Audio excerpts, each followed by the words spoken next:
Policiais federais cumprem hoje 25 mandados de busca e apreensão na 74ª fase da Operação Lava Jato. A ação busca aprofundar investigações sobre um possível esquema de fraudes em operações de câmbio comercial contratadas pela Petrobras com um banco situado em São Paulo, cujo nome não foi divulgado pela Polícia Federal. Segundo a PF, transações de compra e venda de moeda estrangeira teriam totalizado mais de 7 bilhões de reais entre 2008 e 2011 e causado um prejuízo de mais de 18 milhões de dólares para os cofres públicos. Além de fraude em operações de câmbio, são investigados crimes de corrupção passiva e ativa, lavagem de dinheiro e organização criminosa. Não há cumprimento de mandados de prisão nesta fase. Ainda de acordo com a PF, o esquema consistia em sobretaxar operações acima dos valores de mercado para aumentar o lucro do banco, mediante possível pagamento de propina a funcionários da Petrobras. A PF ainda investiga a prática de lavagem de dinheiro feita através de movimentação de valores no Brasil e no exterior, mediante o uso de empresas offshore, subfaturamento na aquisição de imóveis e negócios, interposição de pessoas em movimentações de capitais e utilização de contratos fictícios de prestação de serviços firmados entre o banco e empresas dos colaboradores envolvidos. Os mandados estão sendo cumpridos em São Paulo, Rio de Janeiro e Teresópolis. A Justiça determinou o bloqueio de ativos financeiros dos investigados em contas no Brasil e no exterior até o limite de 97 milhões de reais. Por meio de nota, a Petrobras informou que conduz apurações internas e, neste caso, colaborou ativamente com os trabalhos de investigação. A Petrobras reafirma e reforça sua tolerância zero em relação à fraude e à corrupção. A companhia é vítima dos crimes desvendados pela Operação Lava Jato, sendo reconhecida como tal pelo Ministério Público Federal e pelo Supremo Tribunal Federal. A companhia colabora com as investigações desde 2014 e atua como coautora do Ministério Público Federal e da União em 18 ações de improbidade administrativa em andamento, além de ser assistente de acusação em 71 ações penais relacionadas a atos ilícitos investigados pela Operação Lava Jato. As informações são da Agência Brasil. Mas eu quero só lembrar que eu adorei todas as intervenções, são profundas e muito também indignadas sobre um estado de exceção que está imperando no Brasil, uma ditadura do Supremo Tribunal Federal instaurada no Brasil. É uma ditadura que está sendo instaurada no Brasil por esses ministros do Supremo Tribunal Federal.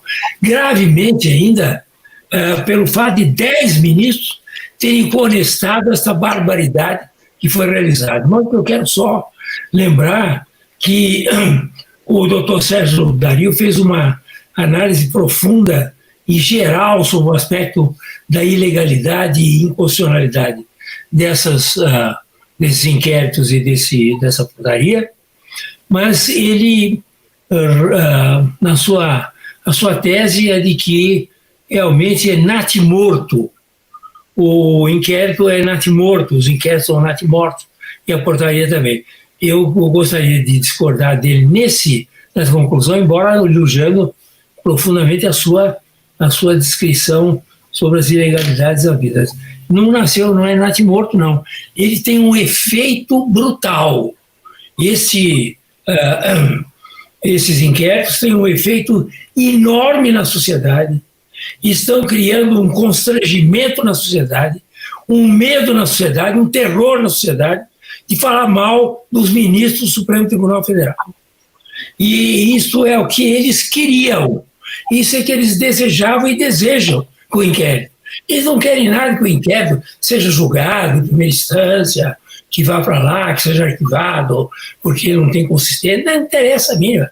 Interessa que eles, ao prorrogar 6 meses, não prorrogando, agora com o aval de 10 ministros, eles vão prorrogar, é para criar o terror na sociedade, criar o estado de exceção que eles estão criando na sociedade. Esse é o objetivo. E, portanto, a questão aqui também, eu gostaria de elogiar muito todos os que falaram a respeito desse assunto, principalmente o doutor Greco também, que foi muito claro na sua posição, e eles não é uma questão de um inquérito político, é um inquérito de autodefesa de todas as barbaridades que eles fazem, certo? Eles não querem ser criticados porque eles fazem barbaridades, hora para um, hora para outro. Uma hora eles vão lá e acabam com o COAF, congelam o COAF. Depois, outra hora, eles atacam o presidente da República. Outra hora, eles atacam o PT. Outra hora, atacam o Centrão.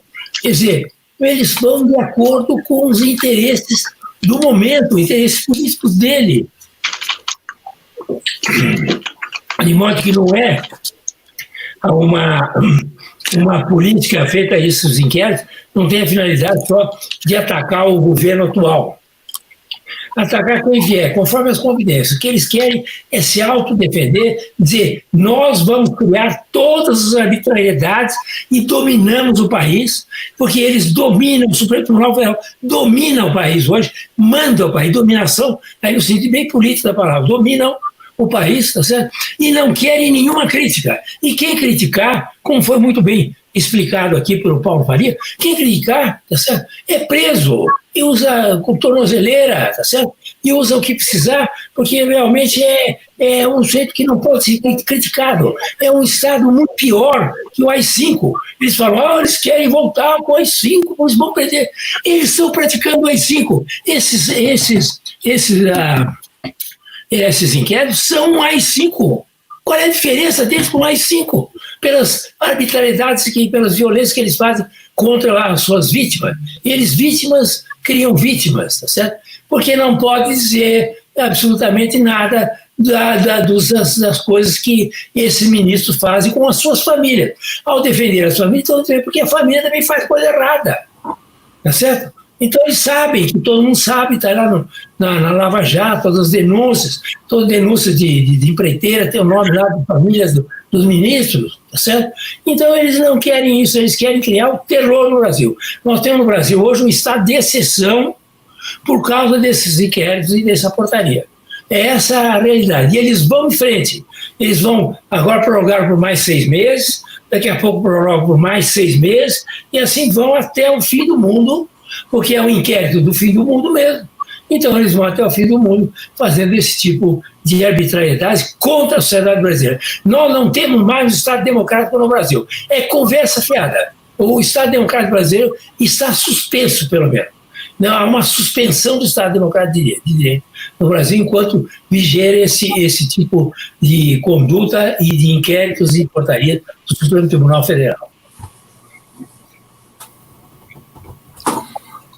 Deixa eu só acrescentar uma coisinha aqui. A turma tá agoniada querendo solução, não é? Eu estou vendo a galera toda aqui mandando mensagem, qual é a solução, qual é a solução, qual é a solução?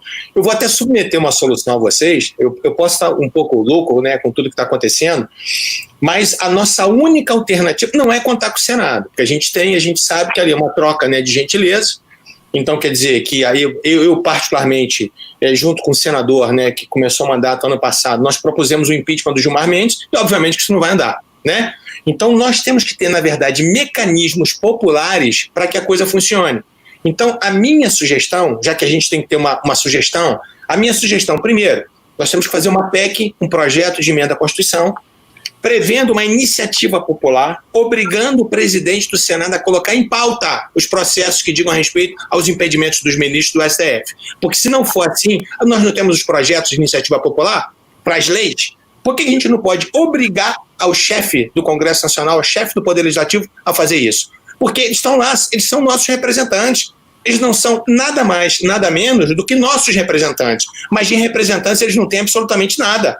Então eles fazem aquilo que é do interesse deles, não do que é do interesse do povo. Então, primeira solução, nós temos que consertar a Constituição para colocar um meio, um instrumento na Constituição para que a gente possa efetivamente colocar, para que o povo possa efetivamente julgar os ministros do Supremo Tribunal Federal. Segundo, me explica como é que funciona o sistema de freios e contrapesos com o Supremo? Cadê o checks and balances? Cadê aquilo que a gente fala tanto em faculdade, que a gente fala tanto em evento? Isso não faz de conta. Não existe o sistema de freio de contrapeso, a gente sabe disso, né? O Supremo controla todo mundo, mas ninguém controla o Supremo.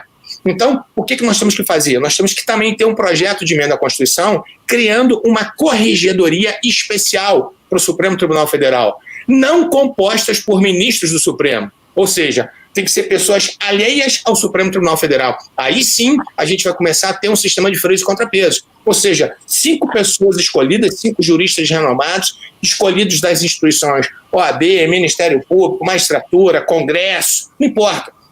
Mas que esses 5 sejam isentos, não façam parte da Suprema Corte e possam, inclusive, afastar os ministros. Todos nós passamos por corregedoria. Eu já respondi vários processos da minha corregedoria. Quem trabalha responde processo da corregedoria. Então, assim, às vezes os amigos, né, que são novos do BP vêm reclamar comigo, Rogério, né, tem uma representação contra mim. Eu falei, amigo, seja bem-vindo à família, é assim que funciona. Então, a gente tem que se explicar com a sociedade. Então, por que eles não se explicam? Então, na minha sugestão, para acabar com a agonia da galera aqui toda que está perguntando quais são as sugestões, na minha concepção, são 2 projetos de emenda à Constituição. Um, efetivamente, fazendo essa iniciativa popular, né? Para que o presidente do Senado, se ele não cumprir com o papel dele, porque ele é prevaricador, porque ele não cumpre com o papel, tem inúmeros pedidos de impeachment no Senado. Por que isso não se coloca em pauta? Ou seja, quer dizer que as vozes dos senadores não valem absolutamente nada? Segundo, a necessidade já passou do tempo, na verdade, de se ter uma corregedoria. Por quê? Que eles não são passíveis de serem punidos administrativamente? Por que isso não acontece? Ou seja, eles não são supremos. Supremo, quem for, e se for, é o tribunal, e não as pessoas que compõem o Supremo. Então, eu estava agoniado, era para poder falar isso antes que vocês fossem embora, né, para que vocês pudessem até criticar também um pouquinho aí.